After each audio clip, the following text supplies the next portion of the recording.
अब बताइए, विपक्ष इंडी अलायंस अगस्त में सरकार गिरवा रहा था और यहां नायडू के लोग कह रहे हैं, चंद्रबाबू नायडू के, कि मोदी नायडू की जोड़ी फेविकॉल की जोड़ी है। नीतीश कुमार बम बम, चिराग पासवान खुश। तो फिर कहां से गिरेगी सरकार भाई? यानी राहुल गांधी के जो अरमान थे नरेंद्र मोदी को कुर्सी से उतारने के, वो 2029 तक तो पूरे होते दिख नहीं रहे। कुल मिलाकर बजट में पीएम मोदी ने बिहार और आंध्र प्रदेश को आर्थिक मदद देकर अपने दोनों बड़े सहयोगियों को सेट कर दिया और इंडी गठबंधन के अरमानों पर पानी फेर दिया, क्योंकि इंडी गठबंधन लगातार यह नैरेटिव सेट कर रहा था कि मोदी सरकार तो बस अभी अभी गिर जाएगी। लेकिन यहां तो नरेंद्र मोदी के सहयोगी कह रहे हैं कि यह फेविकॉल की मजबूत जोड़ी है, टूटने वाली नहीं है। विपक्ष के लिए यह तो ले बलाया वाला सिचुएशन है, क्योंकि विपक्ष और उसका इकोसिस्टम तो माहौल बना रहा था कि भाई बिहार और आंध्र प्रदेश को कुछ ना मिलने वाला। यहां मामला पलट गया। इंडी अलायंस के नेता अब नरेंद्र मोदी को घेर तो रहे हैं, लेकिन खुद ही यह बात एक तरह से मान भी रहे हैं कि अब मोदी सरकार नहीं गिरने वाली। बजट पर लोकसभा में नेता प्रतिपक्ष राहुल गांधी ने कहा कि यह कुर्सी बचाओ बजट है। मतलब आप मान रहे हैं कि कुर्सी बच गई। राहुल गांधी ने इस बजट को सहयोगियों को खुश करने वाला बता दिया और कहा कि दूसरे राज्यों की अनदेखी कर एनडीए सहयोगियों को खोखले वादे किए गए। राहुल गांधी ने कहा कि मोदी सरकार यह बजट अपने मित्रों को खुश करने के लिए लाई है। इससे एए यानी अडानी अंबानी को लाभ होगा और आम भारतीय को कोई राहत नहीं मिलेगी। राहुल गांधी ने इसे कॉपी पेस्ट बजट भी बताया। यह दावा किया कि बजट कांग्रेस के घोषणा पत्र और पिछले बजट से कॉपी किया गया। राहुल गांधी के अलावा बजट को लेकर अखिलेश यादव और कांग्रेस के दूसरे नेताओं ने क्या कहा है वो सुनिए, फिर आपको बताता हूं कि बजट को लेकर इंडी गठबंधन कैसे कंफ्यूजन में दिखा है। मान लीजिए सरकार बचानी है तो अच्छी बात है कि बिहार को, आंध्र प्रदेश को कुछ विशेष पैकेज या विशेष योजनाओं से जोड़ा गया है। लेकिन उत्तर प्रदेश जैसा प्रदेश जो प्रधानमंत्री देता है, क्या वहाँ के किसान के लिए कुछ बड़े फैसले हैं? किसान की फसल की पैदावार, उसकी कीमत के लिए क्या कोई इंतजाम है? बेरोजगारी इन्होंने बढ़ाई है। 10 साल में जो इतनी बेरोजगारी बढ़ गई, उसको कैसे कम करें, और वो भी आधी अधूरी नौकरी से।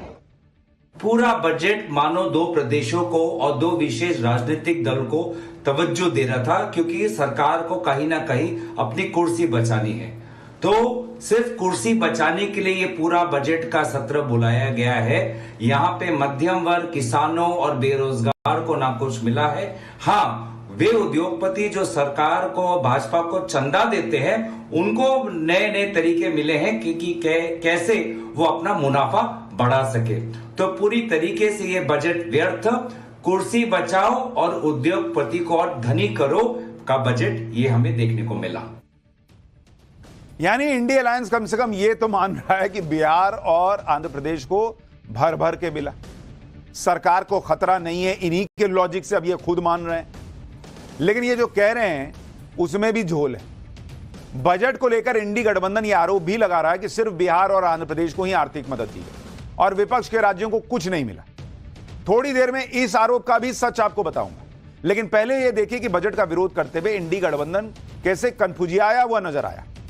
भाई, पहला कंफ्यूजन तो इनका यह है कि राहुल गांधी एक तरफ कह रहे हैं कि ये कॉपी पेस्ट बजट है, कांग्रेस के मैनिफेस्टो से कॉपी किया गया है। दूसरी तरफ इस बजट को अडानी अंबानी वाला बजट बता रहे हैं। अगर बजट आपकी कॉपी पेस्ट है तो आपने क्या अडानी अंबानी वाला मैनिफेस्टो बनाया था क्या? तो खुद ही कुछ कह रहे हैं, खुद ही कुछ हो रहा है।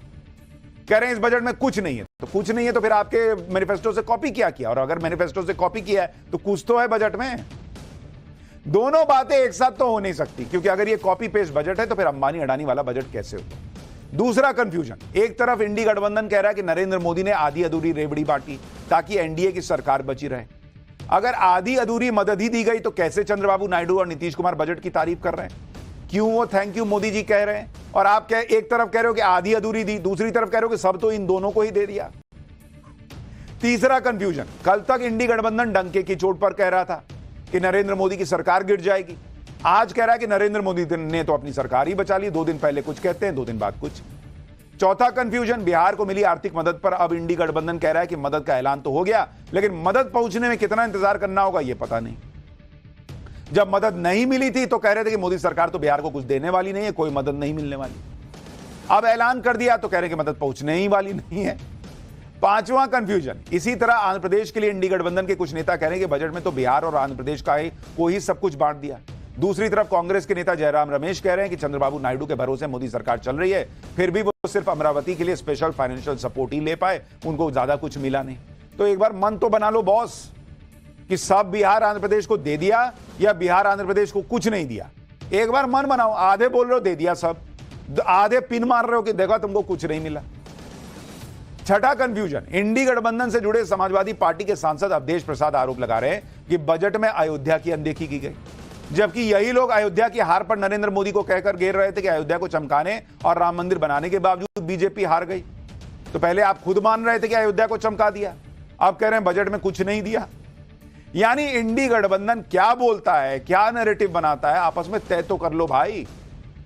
चित भी मेरी, पट भी मेरी, सिक्का भी मेरा ही, सब कुछ कर लो, लेकिन पहले मन तो बना लो कि बोलना क्या है। बजट को लेकर इंडी गठबंधन का एक आरोप यह भी है कि बीजेपी ने सब कुछ अपने सहयोगियों को दे दिया, दूसरे राज्यों की अनदेखी की गई। जैसे ममता बनर्जी ने कहा कि बंगाल को कुछ नहीं मिला, आम आदमी पार्टी ने कह दिया कि दिल्ली को कुछ मिला ही नहीं, झारखंड तेलंगाना की सरकारों ने भी ऐसे ही आरोप लगा दिए। एक बार बजट पर ममता बनर्जी और दिल्ली की मंत्री आतिशी को सुनिए, फिर बताता हूं कि वाकई क्या दो राज्यों को सब कुछ मिला और बाकी को कुछ नहीं मिला है, इसका सच बताओ। हमने कुछ नहीं कहेंगे, हमें कोई टिप्पणी करना नहीं है इसका बारे में। मेरे को यही बोलना है, this budget is totally directionless, anti people, no vision, only the political mission is there. Darjeeling देखिए, दार्जिलिंग से वोट लेते हैं, वोट का टाइम में बड़ा बड़ा बात करते हैं, वादा करते हैं, और वोट आ जाने के बाद, हो जाने का बाद दार्जिलिंग को भूल जाता है। सिक्किम को मिलने दो, हमारा कोई इतराज नहीं है, लेकिन सिक्किम को मिलना और बंगाल को डिप्राइव करना दार्जिलिंग को, दिस आई कैनॉट सपोर्ट। इस बार यूनियन बजट 48 लाख करोड़ का है, तो दिल्ली की जो 20,000 करोड़ की डिमांड है, ये यूनियन बजट का मात्र 0.4% है। लेकिन उसके बावजूद भी केंद्र सरकार ने 1 रुपया शेयर इन टैक्सेस का नहीं दिया और 1 रुपया भी दिल्ली की म्युनिसिपल कॉर्पोरेशन को नहीं। आपको फैक्ट्स बताऊं उससे पहले आप खुद सोचिए, केंद्र सरकार जो बजट बनाती है, अगर आप इस देश को एक शरीर माने तो वो बजट पेट में जाने वाला खाना होता है। क्या यह संभव है कि जो पेट में खाना गया है उससे जो एनर्जी बनेगी वो एक हाथ कहे कि मुझे नहीं मिली है, सारी एनर्जी बाएं हाथ को चली गई, या एक पैर कह दे कि नहीं मेरे पास तो कोई एनर्जी आ ही नहीं रही है, वो तो सब दूसरी तरफ चली गई? ऐसा संभव है? या दिल अगर खून पंप कर रहा है तो कोई एक पार्ट कह सकता है कि मुझे तो खून आ ही नहीं रहा है, सारा खून सीधा पैर को दे दिए हैं? ऐसा होता है? ऐसा कैसे चलेगा देश कि एक राज्य को कुछ नहीं देंगे दूसरे को सब दे देंगे? ऐसा हो सकता है क्या? देश है बॉस, ऐसे नहीं चलता है। अच्छा, आपने इंडी गठबंधन शासित राज्य सरकारों के आरोप सुन लिए, अब आप बजट पर किस तरह की राजनीति हो रही है देखिए। इंडी गठबंधन पहले तो माहौल बना रहा है कि बजट में सब बिहार आंध्र प्रदेश को दे दिया, जबकि आंध्र प्रदेश में जगन मोहन रेड्डी की वाईएसआर कांग्रेस आरोप लगा रही कि आंध्र प्रदेश को कुछ नहीं मिला। पार्टी की तरफ से कहा गया कि मोदी सरकार ने आंध्र प्रदेश को 0 मदद दी है। अमरावती के लिए मिले 15,000 करोड़ को भी वाईएसआर कांग्रेस ने मामूली रकम बताकर खारिज कर दिया। तो एक तरफ आरोप है कि सब दे दिया आंध्र प्रदेश को, आंध्र प्रदेश के ऑपोजिशन के लीडर कह रहे हैं कि हमको कुछ मिला ही नहीं है। मोदी विरोध में इंडी गठबंधन राजनीति को किस लेवल तक लेकर आ गया है कि अब तमिलनाडु के सीएम स्टालिन ने नीति आयोग की मीटिंग के बहिष्कार की बात कह दी। स्टालिन ने आरोप लगाया कि बजट में तमिलनाडु को कुछ नहीं दिया गया। इंडी गठबंधन के नेताओं को यह समझना होगा कि यह देश का बजट है, किसी पार्टी का बजट नहीं है जिसमें एक राज्य को ज्यादा दे दिया और दूसरे को कम। क्योंकि अगर ऐसा होता तो बजट में मोदी सरकार सबसे पहले उन राज्यों को भर भर के फंड देती जहां विधानसभा चुनाव होने वाले हैं, या उन राज्यों को ज्यादा फंड देती जहां बीजेपी की सरकार है। लेकिन ऐसा कुछ नहीं हुआ। जहां तक बात आंध्र प्रदेश की है तो आंध्र प्रदेश को आर्थिक मदद की मांग बहुत पुरानी है। जब आंध्र प्रदेश का विभाजन 2 राज्यों तेलंगाना और आंध्र प्रदेश का गठन हुआ, तब भी यह तय हुआ था कि बदलते हालात में आंध्र प्रदेश को नए राज्य के रूप में विकसित करने के लिए उसे आर्थिक मदद दी जाएगी। और जहां तक बिहार का सवाल है तो बिहार में आर्थिक पिछड़ेपन की कहानी किसी से छिपी नहीं। तो ऐसा नहीं कि नरेंद्र मोदी ने आंख बंद करके अपने सहयोगियों की कोई बात मान ली। अगर ऐसा करना होता तो मोदी सरकार दोनों राज्यों को विशेष राज्य का ही दर्जा दे देती। यह भी समझना होगा कि बजट में जो भी पैसा हेल्थ के लिए या इंफ्रास्ट्रक्चर के लिए दिया जाता है वो किसी राज्य को देखकर थोड़ी मिलता है, बल्कि यह सबके लिए होता है। जैसे पीएम आवास योजना के तहत जो 1 करोड़ घर और बनेंगे, वो ऐसा नहीं है कि सिर्फ बिहार और यूपी में बनेंगे, बंगाल में भी बनेंगे। 100 बड़े शहरों में वाटर सप्लाई एंड सैनिटेशन को सुधारा जाएगा। तो ऐसा नहीं कि 100 बड़े शहर सिर्फ बीजेपी के राज्यों वाले हैं। आम आदमी को जो टैक्स में राहत मिली वो बंगाल के लोगों को भी मिली है और दिल्ली के लोगों को भी मिली है। जो बजट में युवाओं के लिए रोजगार के प्रावधान किए गए, उन्हें ट्रेनिंग देने की बात कही गई है, वो किसी एक राज्य के लिए है क्या? और ऐसी लंबी लिस्ट है जहां बजट के तहत जो स्कीम्स है वो सभी राज्यों के लिए है। तो इंडी गठबंधन ये कैसे माहौल बना रहा है कि बॉस हमको तो कुछ दिए नहीं, हमको तो कुछ दिए नहीं। आप ये भी देखिए कि मोदी सरकार ने पूर्वी राज्यों के विकास के लिए पूर्वोदय स्कीम नाम की एक योजना लाई है। इस योजना के दायरे में बिहार है, झारखंड है, पश्चिम बंगाल है, ओडिशा और आंध्र प्रदेश शामिल है। इस योजना के तहत इन राज्यों के बुनियादी विकास पर ध्यान दिया जाएगा ताकि ये क्षेत्र विकसित भारत के लक्ष्य को प्राप्त करने में अग्रिम भूमिका निभा सके। तो बॉस इसमें तो बंगाल है, तो कैसे आपको कुछ नहीं मिला? आप खुद देखिए, नरेंद्र मोदी जिन विकसित भारत का सपना बुन रहे हैं उनमें पश्चिम बंगाल की भी अहम भूमिका है और झारखंड की भी भूमिका है। अब ऐसा तो नहीं हो सकता ना कि नरेंद्र मोदी विकसित भारत का सपना साकार करें और विपक्ष के राज्यों की जानबूझकर अनदेखी कर दें। ऐसा हो सकता है कि एक देश विकसित होगा, उसमें बंगाल को कुछ नहीं मिलेगा।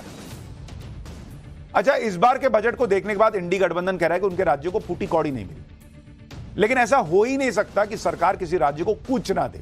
जहां तक पक्षपात के आरोप की बात है, आपको पिछले साल के बजट के आंकड़े दिखाता हूं जिससे यह पता चल जाएगा कि क्या मोदी सरकार बजट में पक्षपात करती है, क्योंकि इस साल का आंकड़ा तो अभी आएगा जब पूरा बजट दिखेगा और उसको एनालाइज किया जाएगा। लेकिन आपको पिछले बार के आंकड़े में ही पता चल जाएगा कि 2023-24 में, 2023-2024 में जो राज्यों को फंड मिला, राज्यों को फंड, ये क्या मिला भाई सरकार की कमाई में से?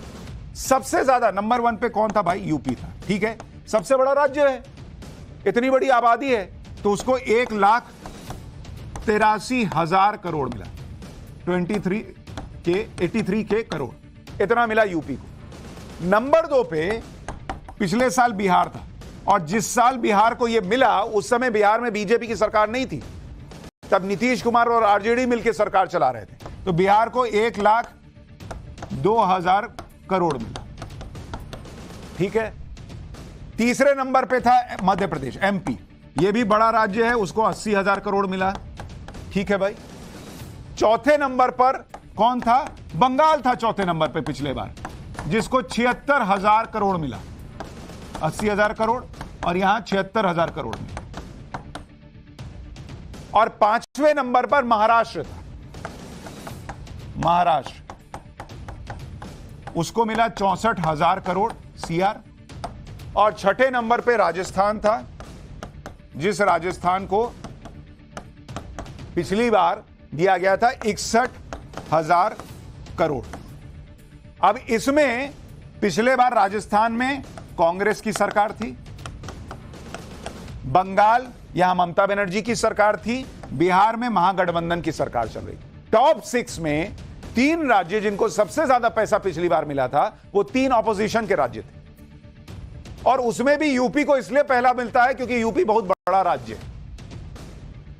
तो यह कह देना कि हमको कुछ नहीं मिला, हमको कुछ नहीं मिला, बहुत ऐसे नहीं होता है।